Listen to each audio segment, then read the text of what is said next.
Baik, Assalamualaikum warahmatullahi wabarakatuh. Sebelumnya terima kasih kepada Bapak selaku dosen pengampu mata kuliah metode penelitian gizi yang telah memberikan kami kesempatan untuk membuat video presentasi.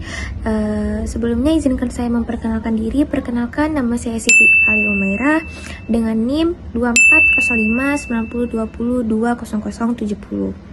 Di sini saya dari kelompok 3. Baik, langsung saja di sini saya akan menjelaskan yang pertama itu ada latar belakang yang dimana stunting itu merupakan masalah gizi kronis pada anak yang ditandai dengan panjang atau tinggi badan berada di bawah standar usianya yang diakibatkan kekurangan asupan gizi dalam jangka panjang, terutama sejak masa kehamilan hingga 2 tahun pertama kehidupan. Nah, masalah ini juga masih tantangan besar di Indonesia. Kenapa? Karena prevalensinya itu masih berada di atas ambang batas maksimal, yaitu ditetapkan WHO yaitu kurang dari 20%. Nah, salah satu penyebabnya itu terutama dari tingginya angka stunting adalah pemberian makanan pendamping ASI ataupun MPASI yang tidak tepat pada balita usia 6-24 bulan. Praktik ini juga pemberian makanan pendamping ini di lapangan itu sangat dipengaruhi oleh faktor internal dari ibu sendiri, khususnya tingkat pengetahuan serta bagaimana sikap ibu dalam mengasuh anaknya. Selanjutnya itu ada rumusan masalah. Nah, berdasarkan fenomena gizi kronis tersebut, rumusan masalah dalam penilaian ini difokuskan ke dalam 2 pertanyaan spesifik yang dimana disesuaikan dengan kondisi real di lokasi studi. Nah, adapun di sini alasan mengapa itu menjadi pemilihan masalah, yang dimana pengurusan masalah ini dibuat spesifik untuk menguji secara statistik apakah masalah kognitif tahu atau tidaknya ibu, dan masalah afektif setuju atau tidaknya ibu terhadap aturan MPASI, yang dimana berkontribusi nyata pada tinggi rendahnya angka stunting balita di komunitas lokal tersebut. Nah, selanjutnya di sini ada juga tujuan dari penelitian. Menjawab pertanyaan pada rumusan masalah, penelitian ini juga memiliki tujuan yang terarah secara umum maupun khusus. Tujuan umumnya itu untuk mengetahui hubungan antara tingkat pengetahuan dan sikap ibu tentang makanan pendamping MPASI dengan kejadian stunting pada balita di wilayah kerja Puskesmas Wela Barat, tepatnya di Aceh Barat. Nah, sementara itu tujuan khususnya dipecah menjadi 2 poin, yaitu untuk menganalisis secara mendalam hubungan tingkat pengetahuan ibu dengan kejadian stunting balita serta menganalisis hubungan sikap ibu tentang MPASI dengan kejadian stunting di wilayah tersebut. Nah, alasan memilih penetapan tujuan ini dia berfokus ke arah penelitian yang dimana tujuan ini ditetapkan agar hasil penelitiannya itu memiliki kontribusi teoritis bagi ilmu gizi masyarakat. Selain itu juga secara praktis hasil analisisnya dapat dijadikan bahan evaluasi bagi puskesmas, tenaga kesehatan, dan instansi terkait dalam menyusun program efisiensi alokasi sumber daya pencegahan stunting di masa mendatang. Baik, selanjutnya itu ada kerangka konsep. Kerangka konsep penelitian ini dia disusun secara sistematis, yang dimana untuk mematahkan alur hubungan antar variabel berdasarkan landasan teori yang ada. Di dalam model ini terdapat 2 jenis variabel utama, yaitu variabel independen atau variabel bebas dan variabel dependen atau variabel yang terikat. Nah, variabel independen ini dalam riset ini terdiri dari tingkat pengetahuan ibu tentang MPASI dan sikap ibu tentang MPASI. Nah, kedua faktor ini bebas yang berasal dari karakteristik internal ibu yang dimana dihubungkan langsung ke satu variabel dependen, yaitu kejadian stunting pada balita guna menguji kebenaran hipotesis dalam penelitian secara statistik. Baik, sekian dari saya. Selanjutnya saya akan dijelaskan oleh teman saya. Assalamualaikum warahmatullahi wabarakatuh. Perkenalkan, nama saya Alesya Trisuci dengan NIM 24059020202151.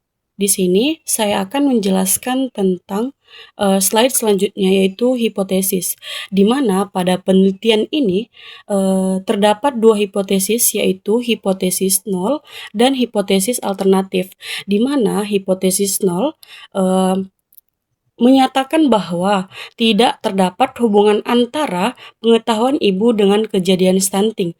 Sedangkan dengan hipotesis alternatif menyatakan bahwa terdapat hubungan antara pengetahuan ibu dan sikap ibu dengan kejadian stunting pada Kemudian, hipotesis ini akan dibuktikan melalui analisis data penelitian.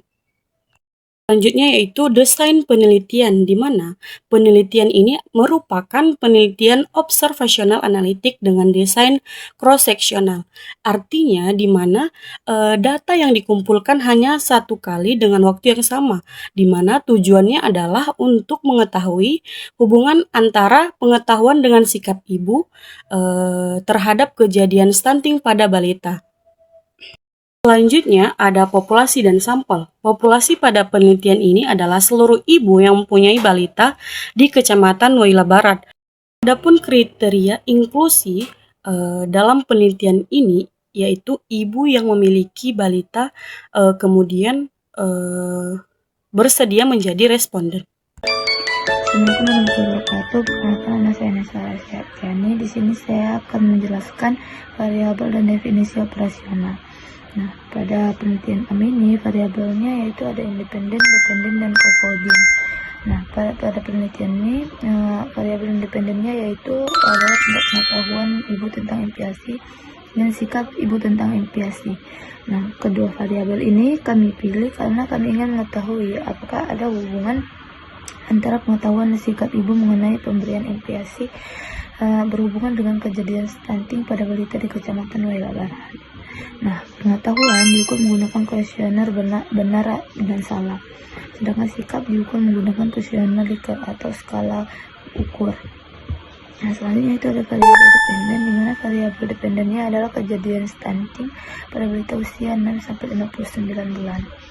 Nah, status stunting ditentukan melalui pengukuran tinggi atau panjang badan balita, kemudian dibandingkan dengan standar WHO.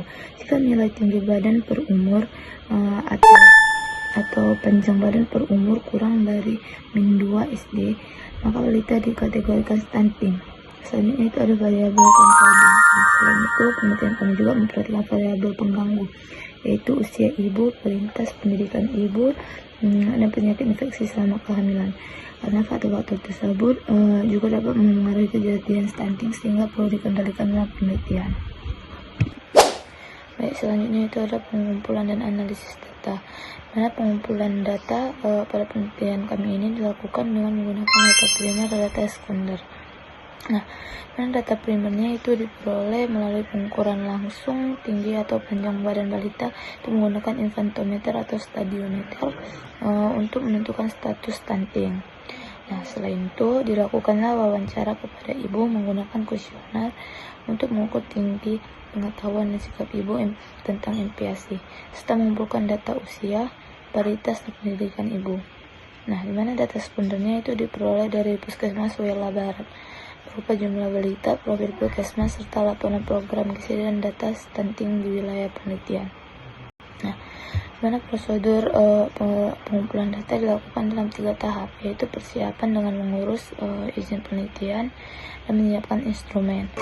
Kesimpulan dari proposal kami ini yaitu adalah penelitian bertujuan untuk mengetahui apakah ada tingkat pengetahuan dan sikap ibu tentang pemberian MPASI berhubungan dengan kejadian stunting pada balita yang berusia 6-59 di wilayah kerja Puskesmas Waila Barat.